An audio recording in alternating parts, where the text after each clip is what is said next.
मेरठ के सौरभ राजपूत हत्याकांड में हर रोज नए नए खुलासे हो रहे हैं। मुस्कान के पिता प्रमोद रस्तोगी ने कहा है कि बेटी मुस्कान हमारे लिए मर चुकी है। मैं उससे जेल में मिलने नहीं जाऊंगा और न ही उसके लिए कोर्ट में पैरोकारी करूंगा। मेरा मकसद अब सौरभ के परिवार को इंसाफ दिलाना है। प्रमोद रस्तोगी ने कहा कि उनकी बेटी को फांसी की सजा होनी चाहिए। वो समाज में मुंह दिखाने लायक नहीं है और उनके दामाद सौरभ को इंसाफ मिलना चाहिए।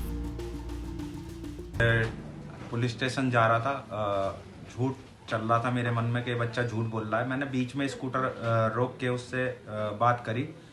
मैंने कि सुबह आज तक तुमने बहुत कुछ गलत करा, उसके बाद भी मैंने तुम्हारा साथ नहीं छोड़ा है।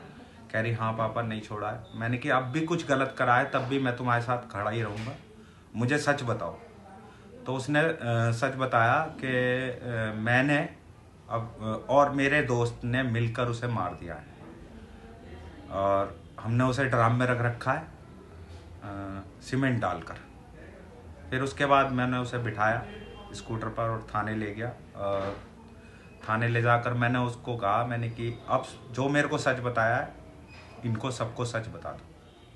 तब जाके इस पूरे खुलासा हुआ है उसी दिन सारा 18 को। और मैं फिर करूँगा, इस फैसला जल्द से जल्द आना चाहिए और ये वाला है बेटा, इसकी सजाए मौत के अलावा उससे कुछ कम मेरे को नहीं चाहिए। मैं मुस्कान का पिता हूँ और उसने जो करा है वो सही नहीं करा, बहुत गलत है समाज के लिए भी। और आगे से ना हो, उसे फांसी की सज़ा मिलनी चाहिए। मेरे दामाद को इंसाफ मिलना चाहिए, वो इसके हकदार है और जितना सही होगा मैं करूँगा इसके लिए। सर, जैसे मुस्कान आई थी आपके पास तब वो क्या बोल रही थी आपको आगे? शुरू में तो वो सौरभ की फैमिली पे इल्ज़ाम लगा रही थी कि उसकी बहन आई थी, उसका जीजा आया था सौरभ का और उसका बड़ा भाई आया था 2:30 बजे। तो सौरभ ने किवाड़ खोले और उन्हें अंदर बुलाया। उसके बाद मेरे आंखों के सामने उसे मार दिया जान से और ड्रम में डाल के मेरे को चाकू की नोक पे घुमाते रहे 13-14 दिन। तो फिर उसके बाद आप उठाने लेके गए? मेरे को विश्वास नहीं हो रहा था उसकी बातों पे, मेरी फैमिली को विश्वास नहीं हो रहा था कि कोई ऐसा भी कर सकती है फैमिली अपने बच्चे के लिए जो इतना अच्छा है। मैंने कहा कि अर्जो तुमने रौल नहीं मचाई और क्यों नहीं मचाई रौल? क्या मेरे को चाकू पे रख रखा था। मैंने कि जब कोई चीज़ को वो सौरभ जग रहा था और उनसे ऐसा करा होगा तो कुछ तो आवाज़ें आई होंगी। दूसरी फैमिली भी रहती हैं उसी में, किराए पे रहती हैं। मैंने किसी ने कुछ सुना है? कह रही नहीं। मैंने कि तुम्हारे अलावा जो तुम कह रहे हो किसी ने और ने देखा है उसे आते हुए अंदर इन तीनों को? कह रही नहीं, कोई सबूत नहीं है। मैंने कि फिर तुम झूठ बोल रहे हो बिल्कुल, किसी ने कुछ सुना नहीं है, देखा नहीं है। जिसमें कि रात का जब वक्त होता है एक छोटी सी आवाज़ सबको सुनाई देती है। वहीं बेरहमी से मारे गए सौरभ की मां का बहू मुस्कान को लेकर क्या कुछ कहना है, सुनिए। भैया वो तो जब से घर में आई थी, जब से हमारे तो सभी परेशान थे उससे, तो सभी परेशान थे उससे। मोहल्ले वाले क्या सभी पूछते, सभी परेशान थे उससे। हमारा क्या, हम तो थे अंदर। वो तो गली मोहल्ले में भी खड़ी हो के इतनी गंदी गंदी गाली देती थी कि पूछो मत। तो हम क्या करते क्या नहीं करते। हमने कहा जरा शांति रहे, घर में बनी रहे। हमने ऊपर कमरा भी दे दिया रहने के लिए, सब कुछ कर दिया। और क्या करते उसके साथ? खाना हम बनाते, कपड़े हम धोते, सब काम हम करते उसका। जब भी उसको रहना नहीं आ रहा था, लड़ के मैं तो अलग रहूंगी। मैंने कहा भैया तू भी जा, इसे भी ले जा। क्या करते इस चीज को? हमने कहा भैया तू भी जाके शांति से रह, हम भी शांति से रहे। साहिल उसकी जिंदगी में आ चुका था जब वो अलग रहने की बात कर रही? नहीं, हमारे से कोई वास्ता नहीं था। साहिल आ रहा कि कितने साहिल आ रहे हैं और कितने जा रहे हैं हमें कुछ पता नहीं। तो साहिल ने उसका खाली हमारा लड़का घर पे आता था जाता था, बस हमें इतना पता। बस साहिल ने किस तरीके से उसका दिमाग जो है बदला, हमें इस विषय में पता ही नहीं है। किसी का दिमाग बदलता नहीं आजकल के टाइम में। साहिल को आप लोग नहीं जानते थे। आप ये बताइए कि जब शादी हुई थी उसके बाद दिमाग किस तरीके का था? लड़ाई किन बातों पर करती थी? मतलब उसकी बुद्धि से आपको क्या लगता था? क्यों उसको यहाँ पर भी रह के आजादी चाहिए थी कि मैं घूमूं फिरूं सड़कों पे इधर इधर, वो चीज हमें पसंद नहीं थी। और लड़के को भी इतनी पसंद नहीं थी। वो उसके कहने में उसे ले जाता था, करता था जब भी वो लड़ाई करती थी। क्या कुछ पूजा पाठ या इस तरीके की चीजें करती थी सबको परेशान करने के लिए या बेटे को परेशान करने भाई हम इस चीज में न तो जानते ना हमें पता है इस चीज का।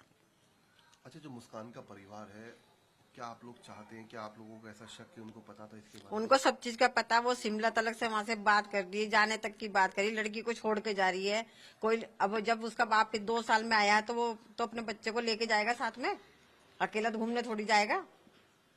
कम से कम उसकी माँ का सवाल तो करती, भाई जब उसका बाप साथ में जाता तो मेरे पास छोड़ के क्यों जा रही है। अब उसकी छुट्टी पड़ी हुई है स्कूलों की तो उसको लेके जाती साथ में।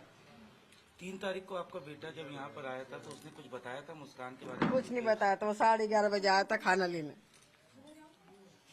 किस तरीके से गुमराह करा उसने मोबाइल से मैसेज करके आप लोगों को? बच्चे और सब बात करते हैं, फ्रेंड सर्कल सब बात करते हैं, मेरे को तो आता नहीं है। खैर नहीं जब वो सौरभ बन के वो उसी के फोन से, जब बात कर वो रही उसका फोन ही बाहर लेके गई थी साथ में, उसी से करती थी सब चीज, बात करती, पेमेंट भी उसी से करती थी, सब चीज उसी से करती थी। थी, आप बता दो। एक सेकंड और एक सवाल और माता जी, क्या घर के अंदर कुछ उर्दू भाषा का इस्तेमाल? भैया हमको ये चीज का कुछ पता नहीं। मुस्कान को लेकर मृतक सौरभ के भाई बबलू ने गंभीर आरोप लगाए हैं। सौरभ के भाई बबलू ने बताया कि मुस्कान से सौरभ की जान को खतरा था और मुस्कान जानबूझकर सौरभ को परेशान करती थी।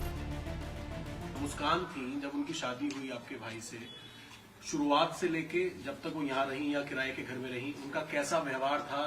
क्या परेशान करती थी? किस तरीके से परेशान करती थी परिवार के लोगों को? गाली गलौज करती थी वो बहुत। किसी भी बात पे चालू हो जाती थी, बर्तन फेंकना, अपनी बच्ची को मारना, ये सब वो बहुत परेशान करती थी। मतलब शुरू से उनका मानसिक संतुलन सही नहीं था। इस चीज को ये तो उसके पता माँ बाप नहीं। बताएंगे। ये वो जानबूझ के करती थी कि ये परेशान हो। मतलब शुरुआत से लड़ाई झगड़ा करती? हाँ। जब लव मैरिज हुई थी तो कभी आपके भाई ने, सौरभ ने कभी या किसी ने कुछ ऐसी जानकारी दी कि जब उनकी लव मैरिज हुई तो अचानक से ऐसा क्या हुआ कि घर में इस तरह के झगड़े होने लग गए? क्या कोई पूजा पाठ या कुछ मानसिक संतुलन था? नहीं, अचानक नहीं हुआ ये, कम से कम 3-4 महीने तो वो एकदम सही रही। उसके घर वाले भी आते थे तो वो हमारे को फोन करके बोलती थी कि पापा आ गए, जल्दी आ जाओ।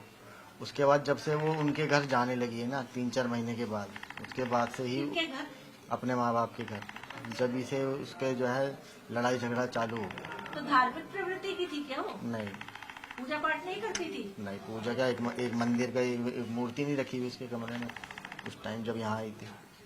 भैया, जब शादी हुई थी तो उनके क्या हालात थे और अब वो किस तरीके से उनके फाइनेंशियल कंडीशन? मैं तो इतना जानता हूँ, हमारा जो है उस सौरभ से था, बातचीत जो थी उससे होती थी। वही हमारे घर आता था। अब जब वो मेरठ था तो वो आता था हमारे पास, बस बहुत हो गया। हम नहीं जाते। बता दें कि अदालत ने मुस्कान और उसके प्रेमी साहिल को 14 दिन की न्यायिक हिरासत में भेजा है। पुलिस के मुताबिक मुस्कान और साहिल 2019 से रिलेशनशिप में थे और तभी से साजिश का ये पूरा खेल चल रहा था।